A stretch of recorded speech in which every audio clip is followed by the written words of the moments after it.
Udah putus, galau nih. Gimana bisa move on? Anak muda terkadang memang ribet. Apalagi anak muda yang sering galau. Masalahnya, anak muda yang galau ini gak hanya nyusahin dirinya sendiri, tapi juga nyusahin bapak ibunya, kakak adiknya, kakek neneknya, paman, bibi, tetangganya, RT RW-nya, dan banyak lagi. Teman-teman ada yang pernah ngerasain galau gak sih? Atau di antara teman-teman ada nih yang sekarang lagi galau? Seringkali galau ini ditandai dengan banyak melamun, mengunci diri di kamar, sambil dengerin lagu-lagu melo. Si galau ini menganggap dirinya paling malang sedunia, sehingga paling layak dikasihani. Dan berharap ada keajaiban yang datang sebagaimana yang bisa dilihat di sinetron-sinetron Korea. Ini dinamakan galau karena cinta. Misalnya karena cinta bertepuk sebelah tangan. Cie. Tapi teman-teman, bukankah galau cinta ini adalah keegoisan pribadi? Seolah-olah anggap dirinya adalah tokoh utama komik, nggak bisa menerima kenyataan, atau malah mendramatisasi kenyataan. Seolah hidupnya adalah film atau sinetron di mana dia adalah pemeran utamanya. Merasa dengan menyiksa diri, lantas ada yang bersimpati kepadanya dan akhirnya happy ending, kayak cerita-cerita romantisme desa. Menyiksa diri demi mendapatkan perhatian dikira keren. Itu perilaku gak cerdas yang sangat akut. Setuju gak? Ya, gak semua galau itu negatif. Ada juga galau yang mesti dipelihara. Galau yang positif. Galau yang menyelamatkan kita baik di dunia maupun di akhirat. Oke, sekarang yang penting adalah mengatasi rasa galau, gelisah, resah, dan dilema. Manusia itu diciptakan Allah diberi satu hal yang juga diberikan kepada makhluk hidup yang lain, yaitu kemampuan untuk merasa. Dalam pembahasan kita ini dinamakan dengan naluri. Pada manusia, naluri secara penampakan setidaknya ada 3 bagian. 1. Naluri untuk mempertahankan eksistensi diri. 2. Naluri untuk melanjutkan keturunan. 3.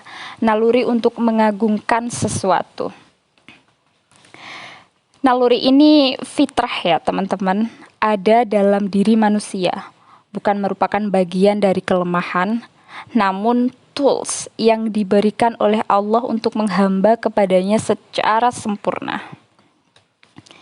Naluri ini tak dapat dilihat eksistensinya, namun dapat diketahui adanya dari penampakan-penampakan yang bisa diindra. Please don't associate it with that kind of penampakan, will you? Manusia memiliki naluri mempertahankan eksistensi diri yang akan muncul bila eksistensinya terancam. Sebut saja orang marah bila dihina, kesal bila diabaikan, senang dipuji, saat diberikan foto sekelas selalu mencari wajahnya lebih dulu di antara kerumunan foto. Itu penampakan naluri mempertahankan eksistensi diri.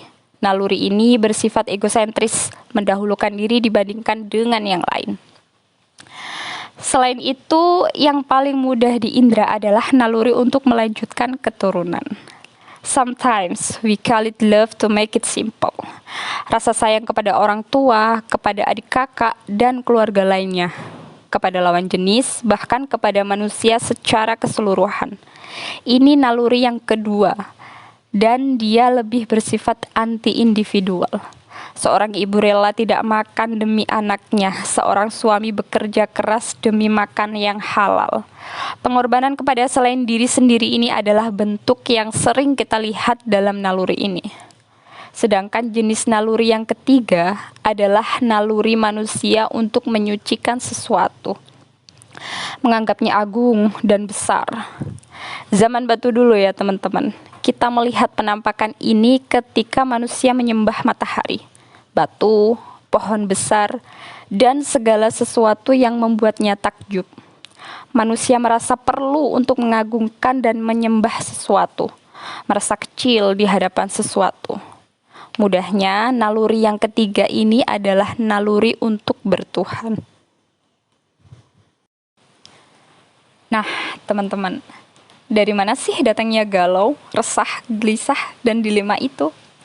Tidak diragukan lagi, datangnya adalah dari naluri-naluri yang tidak mendapatkan pemenuhan ini. Beda dengan kebutuhan jasmani, yang bila tidak dipenuhi akan mengakibatkan kematian atau kerusakan fisik. Keinginan naluri yang tidak dipenuhi tidak pernah mengakibatkan kerusakan fisik atau kematian. Namun munculkan rasa galau tadi, kecuali Anda memutuskan lompat dari ujung tower sutet. Itu lain ceritanya, teman-teman. Setiap naluri yang tidak terpenuhi, maka galau akan terasa. Itu yang harus kita pahami.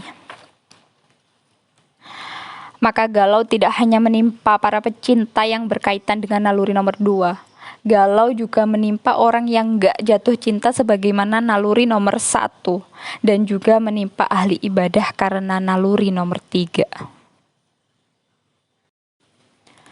Nah, masalah galau kepada Sang Pencipta tentu tidak perlu dikhawatirkan ya. Simpan saja dan kembangkan. Tapi teman-teman, coba kita bahas galau yang dialami anak muda zaman sekarang. Galau karena cinta. Ini menarik, teman-teman. Dasarnya sebuah naluri, apapun nalurinya, akan menguat saat kita hadirkan rangsangan terus-menerus. Sebaliknya, akan melemah dan hilang saat kita nggak menghadirkan rangsangan itu lagi. Ini dasar dari perasaan. Jadi, bagaimana menghadirkan cinta kepada seseorang? Jawabannya, sering-sering lihat, sering-sering bayangkan, sering-sering dengar, sering-sering baca tentangnya, sering-sering deket-deket, sering-sering ngobrol, sering-sering pinjem catatan, sering-sering duduk dampingan, sering-sering kerja kelompok bareng. Jamin, mesti muncul rasa yang gak seharusnya ada. Orang Jawa bilang, Witing tresno jalaran saka kulino, yang artinya cinta datang karena telah terbiasa. Lalu, bagaimana hilangkan galau karena cinta ini? Jawabannya mudah. Menikahlah, maka engkau akan selamat dari galau. Lah, saya masih sekolah. Lah, saya masih kuliah. Lah, saya masih bukan manusia. Nah, kalau sadar belum sanggup menikah, mengapa memperkuat naluri tentang yang satu ini? Berarti kita bertaruh dalam permainan yang belum bisa kita menangkan, berjalan dalam jalur yang belum bisa kita tempuh. Maka solusinya, alihkan naluri itu. Caranya, jangan lihat-lihat. Jangan bayang-bayangin, jangan denger-denger, jangan baca-baca tentangnya, jangan deket-deket, jangan ngobrol-ngobrol, jangan pinjem catatan, jangan duduk-duduk dampingan, jangan kerja-kerja kelompok fiktif. Jamin, tak akan muncul rasa yang seharusnya tidak ada. Tapi parahnya, terkadang ada orang yang merasa bahwa galau adalah suatu jenis kenikmatan tersendiri.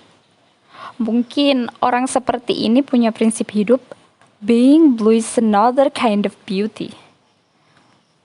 Jadi teman-teman, dia secara sadar nggak mau untuk keluar dari kegalauan, malah nambah-nambahin. Sudah tahu belum bisa nikah, tapi nontonnya film-film romantis yang pakai nangis-nangisan, semacam kuntilanak beranak pocong. Semacam Romeo Juliet. Terus film-film yang ada saranghe-saranghe segala. Padahal sarang burung malah lebih enak. Ya nggak sih? Nggak cukup nonton film romantis, denger lagu-lagu mellow sambil coret-coret notebook pula.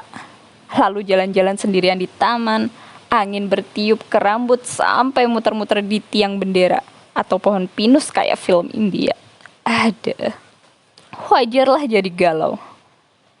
kalau benar mau bebas galau, keluarlah dari lingkaran galaumu dan masuk dalam lingkaran yang bersemangat dan positif, yang kondisinya bebas dari rangsangan-rangsangan negatif. Nah, teman-teman, itu tadi sedikit ulasan atau cuplikan atau kisi-kisi tentang galau. Semoga bermanfaat dan semoga Allah mengaruniakan cinta sejati kepada kita, yang dengannya kita bercinta dan berpahala. Amin ya robbal alamin. Terima kasih. Assalamualaikum warahmatullahi wabarakatuh.